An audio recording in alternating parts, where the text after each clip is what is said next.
you hungry? Oh yeah. Happy Veterans Day. Well, let's see what we got going on in the pot. Oh, beef stew. Look at that. Man, that's beautiful. Ooh.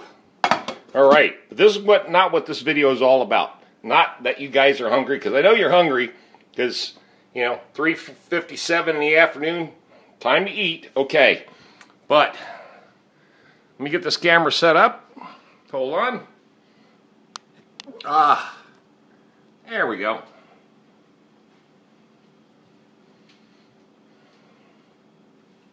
How's everybody doing? Hope everybody's doing well. You know me, I'm Tom. Happy Veterans Day. To all the veterans out there, it was yesterday. Today's Monday. Everything's closed, But it's been a cold, rainy, miserable, nasty day out here in Raleigh, North Carolina. But before we get started, the most important thing first. Oh yeah, beer 30. That's good. Hold on.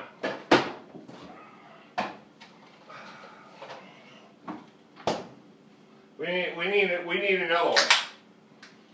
I'm over here cooking at the hacienda. Got my beef stew going. Oh man, that looks good.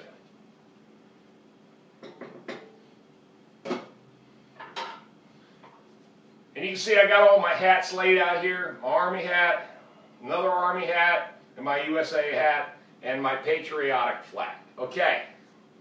I'm partying for veterans all over the world.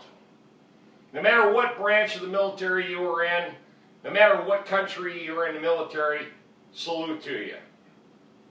Let me say something about my military career real quick. I'm going to get that out of the way, and then I'm going to go to part 2 of this segment, which is about the handyman business and social media, okay? So let me jump right into my military career. I don't think I've ever explained to you guys what I actually did in the Army, okay? Excuse me. Okay, I joined the Army in 1975. Fort Jackson, North Carolina. I went to Tank Hill. That's where I got my boot camp. That's where boot camp was, is Tank Hill, 213th. Then I went to AIT. Then, after I got out, I was a 63BA/B wheel vehicle mechanic, okay? It just so happened that I just happened to be a little bit better than most guys because I could actually work on diesel engines. And I had a little working knowledge on machines because I was always a fixer-upper, handyman kind of guy even when I was a kid. I had a bunch of motorcycles, so I used to fix those all the time. So that was the first thing I thought of when I got in the military, was just be a mechanic. Okay, so I'm a mechanic now. Got through AIT. Then my first duty station was Korea. Okay? I was there in 1976 to 1977. I was in Korea during the Panmunjom incident where the 2 officers were chopped up and killed with axes by the North Koreans over a tree trimming situation. Okay? They were trimming this big oak tree right on the DMZ. A Deuce and a Half, or the North Koreans' version of their troop carrier, came across with several North Koreans. They confronted the American soldiers and the Korean worker soldiers that were with them also, the Katusas or the Rock, not Rock Marine, but they were just regular Korean Army. Well, the little debate went on, and what ended up happening was the North Korean guys took the axes away from the American workers and killed 2 of the officers on duty for this tree trimming. That's how we went on red alert in 1976 in Panmunjom over that incident. Okay? That seems like such a long time ago. But anyway, we were on red alert for 3 weeks. And we really, really thought we were going to war with North Korea over this stupid tree trimming situation, but they did kill 2 of our officers, okay? There was no excuse for that. When I finally left Korea, I went to Fort Ord. Fort Ord, California. I was assigned to, well, in Korea, I was with 213th Aviation Group Support Command, Camp Humphreys, Korea. Okay, that's where I was in Korea. Camp Humphreys. Pyeongtaek. Okay, 아이고, 좋으세요네. 여보세요. 이리 와, 집사요. 뭐가 잘지 괜찮아요. 예, 네.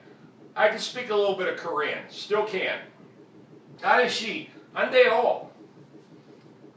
You know, stuff like that. Get enough to get around. Now, I get into California. I'm at Fort Ord.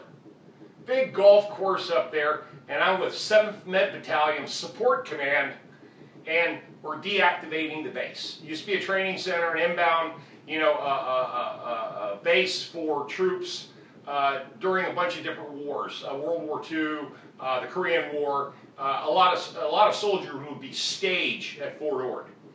We were in the old World War II barracks. That was in 76, 77, 78. Okay? I stayed at Fort Ord 2 years.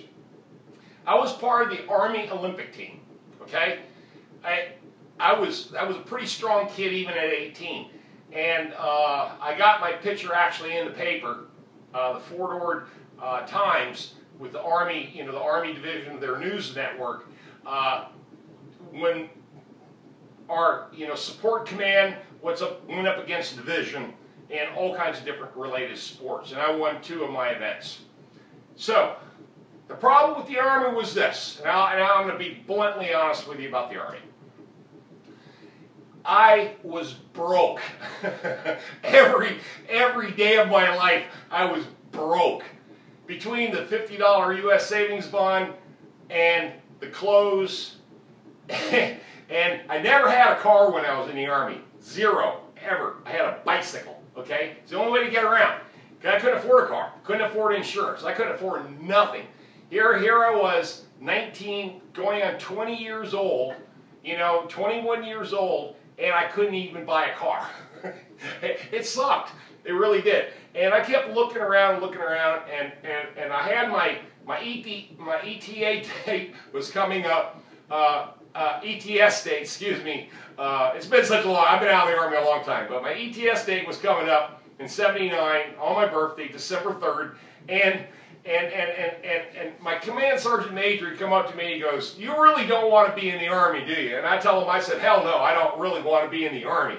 And it ain't nothing personal. It was financial. I couldn't take it. I mean, I was broke. And we were paid, let's see, the highest rank I ever made was corporal, okay? Specialist corporal, same thing. Hard stripe versus soft stripe. But the whole point is that I was making $318 a month before taxes. Think about that for a while. $318 a month before taxes. I make $400 a day now. Man, what a difference. That's all I can say. What a difference. Oh boy, I need a drink on that one. Well, anyway, I got out. I said, I'm not re-enlisting. I'm not going to do it. And I got my first job as a mechanic at Continental Van and Storage Company in Seaside, California in January of 1980. January 1 of 1980. It took me a couple weeks to get out, find an apartment, you know, get a roommate, all that stuff. It took me 2 weeks to process through to get out, okay? So that 2 weeks I was trying to get all my money together, which I didn't have much. I think I had like $500 in my pocket. And in those days, that was a lot of money, but that's all I had. That was it. And I had to transition to the civilian world. So I did. I found a roommate, a guy who was advertising in the local newspaper, and his name was Mike Fritz. I still remember his name. I was his roommate for 2 years. We became pretty good friends. He was a cool dude. And where I lived in Seaside was right right behind Laguna Seca Racetrack. Laguna Seca Racetrack. It was no more than 1.5 miles away from Seaside, California, where Paul Newman had his racetrack, okay? Laguna Seca, very famous place. And Pacific Grove. I've met Clint Eastwood a couple of times because he has a bar down in Pacific Grove called the Hog's Breath Inn. And he used to drink green sarsaparillos. I believe this or not, he really did. I'm a big guy. Clint Eastwood would stand right here and his shoulders were about this wide. He's a big dude. All right? All right. Enough of that. I'm out of the Army, and the second job I had was with Honda. Okay? I was a service advisor for Honda because they didn't have anybody. Honda just came into the United States, okay? They just came in. They were starting to sell pretty hot, and there was a waiting list. You know, Honda was in the United States in the 70s, you know, the early, mid-70s, but they didn't really start taking off until about 80, 81, 82. And I just happened to go to work for them. 5 Heisinger Plaza in Seaside, California. And it was Cadillac, Mazda, Honda. I worked for them for almost 2 years. But I went from being a service advisor to working over at the body shop for Cadillac. And that's how I learned how to tape. For all you guys that don't know how to tape, that's where I learned how to tape, is taping up Cadillacs going into the body shop for paint, okay, in a paint booth. Now, let's talk about social media. Let's shift this whole thing to the future. Because when I grew up, there was 0 social media. There was a dial-up telephone, okay? I don't know how many of y'all remember the dial-up telephone, but I do, okay? There was no digital telephone, it was dial-up. Now, let's move all these years forward, 40 years forward to now, and social media. How this whole thing is so wild and crazy. I keep telling you guys about Nextdoor, okay? Nextdoor is the chat forum for all the local neighborhoods in all the different counties and districts. Almost in every state and city, there's a Nextdoor, okay? Now, I've been on a job with this extremely wealthy, retired young couple. They're very young.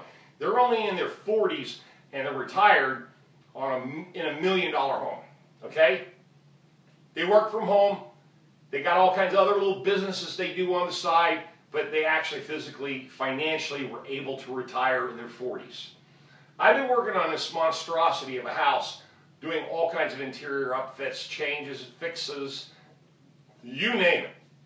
And the lady, you can tell the lady and the husband are extremely well polished.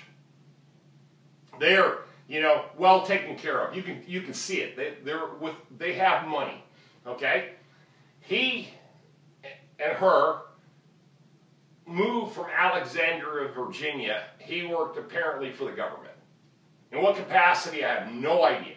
The bottom line is that I asked her a simple question.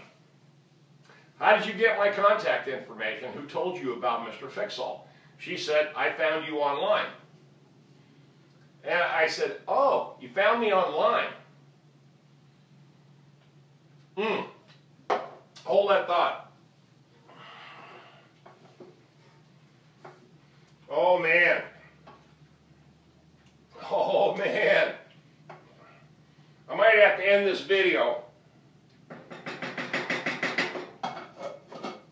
God, let me turn it way down. There we go. But I said, okay, you found me online. And I said, where did you find me online? She goes, Nextdoor. And I said, Nextdoor, okay, cool. I said, what did you see when you were looking on Nextdoor? And I told her why I was asking this question.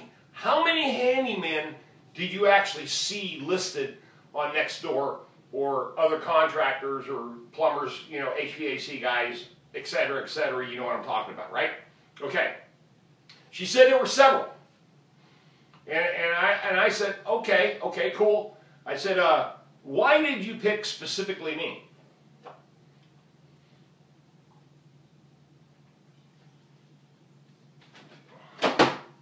She said several reasons. Several. And I said, there were several reasons? I said, could you explain? Please tell me more. First off, she goes, I liked your company name, Mr. Fixall. I like that. Now, I've talked many times about having a company name that's very simplified, specific, to the point. When you see it, people will say, oh, I know exactly what this guy does, or this company does, okay? Mr. Fixall, that name, I trademarked it many years ago because I liked it. It was catchy. So, then I said, well, what was the second reason? Give me some other reasons that for selecting me on this Nextdoor chat forum. She goes, well, you got 5-star review. And I said, really? I said, I got a 5-star review. She goes, yes, you do. And you have more comments under your company than anybody combined. Any of the other handyman combined, you have more customers who physically actually post a comment. And I said, oh, okay, cool. And I said, well, were there any negative comments? And she goes, no, there weren't. And I, that makes me feel pretty proud. Because when it comes down to it, isn't your name and reputation all you got? If you've got nothing else left in the world, isn't your name and reputation all you got left? Yeah, it is. Well, on that note, I think I'm gonna tear up a little bit here. Oh God, But really, when it comes down to it, your reputation means everything, folks. Everything in this business, in any business, okay? No matter what you do or what you aspire to, your reputation is the only thing you can protect, and pray to God it stays good all your life. So after 10 years of running this business, and I can actually look back at my career with the car business, the military, and now Mr. Fixall, and feel gratified that I did all the right things. For the last 40 years that I've been working and slaving and earning money, getting married, getting divorced, commuting to work, waking up at strange hours, get up early, come back late, go do it again the next day. All this is paid off because I've created a reputation and I've also protected that reputation, okay?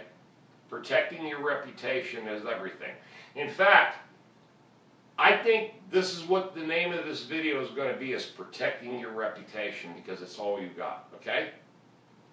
So, here's protecting your reputation, folks.